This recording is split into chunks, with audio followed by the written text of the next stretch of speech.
নাও হ্যাঁ কি এত বড় একটা মেয়ে নাইটি পরে কোলে উঠে ঘুরছে, আবার এদিকে দেখাচ্ছে বিয়ে বাড়ি। কি হচ্ছে ব্যাপারটা কিছুই বুঝতে পারছো না তাই না? আমিও বুঝতে পারিনি ফার্স্টে ওখানে ঢুকেই, তারপরে সমস্ত কিছু আমিও বুঝেছি। এবার ভিডিওতে তোমাদেরকেও বোঝাবো।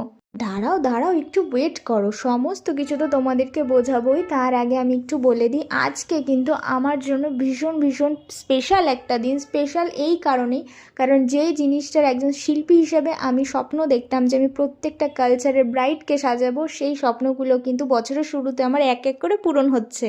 বছরের শুরুতেই যে আমার দুটো ইচ্ছে একসাথে পূরণ হবে, ফার্স্টে খ্রিস্টান ব্রাইড আর আজকে মুসলিম ব্রাইড, একদিনের ডিফারেন্সে কিন্তু দুটো ইচ্ছে পূরণ, বলতে পারো ভগবানের কাছ থেকে সারপ্রাইজটি পেয়ে গেছে। আর ওই যে দূরে পান পাতা হাতে নিয়ে মেয়েটি দাঁড়িয়ে রয়েছে গামছা গায়ে দিয়ে, সেই হচ্ছে আজকের আমার মিষ্টি ব্রাইড আরিফা।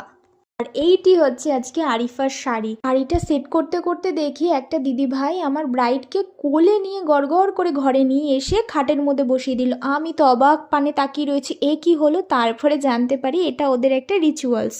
এখানে স্নান করার পরে মেয়েকে কোলে নিয়ে এসে খাটে এনে বসাতে হয়। রিচুয়ালস শেষ হতে না হতে আমি জাস্ট ব্রাইডকে জিজ্ঞেস করেছি কেমনটা সাজতে চাইছো। ওর সাজার ইচ্ছে শুনে তো আমার মাথাটা পুরোই ঘুরে গেল। হ্যাঁ আমি বললো তোমার উপরে ছেড়ে দিলাম, তোমার মতন। হ্যাঁ তোমাকে যেমন ভালো লাগবে তুমি সেমন সাজিয়ে দেবা। তোতা পাখির মতো বলে দিল। না না, একদমই আমার মতো সাজতে চেয়েছে বলে আমি অবাক হইনি। ও কিন্তু তার আগে খুব পরিষ্কারভাবে আমাকে ক্লিয়ার করে জানিয়ে দিয়েছিল যে ও কেমনটা সাজতে চাইছে, সেটা শুনেই কিন্তু আমি অবাক হয়েছিলাম। আজকে আমার ব্রাইড আরিফার আমার কাছে সাজার ডিমান্ডটা ঠিক এরকম ছিল, দিদি আমি মাথায় কলকা করে, মাথায় ওড়না মুটুক লাগিয়ে একদম লাল টুকটুকে বউ হিসেবে সাজবো। যেহেতু লাইফে ফার্স্ট টাইম আমি মুসলিম ব্রাইড সাজাচ্ছি, সেই জন্য মুসলিম ব্রাইডরা ঠিক নিজেদের স্পেশাল দিনে কিরকম করে তৈরি হতে চায় সেই সম্পর্কে কিন্তু আমার আইডিয়াটা একটু কম ছিল। আর সেই কম আইডিয়াটা আজকে সম্পূর্ণ করে দিল আরিফা। আরিফার মুখে যখন আমি ওদের টেস্টটা জানতে পারলাম কেমন সাজতে চাই, সেটা শুনে কিন্তু আমার মনে হলো আরে এটা তো সেই একই রকমের সাজ যেরকমটা আমরা সাজাই।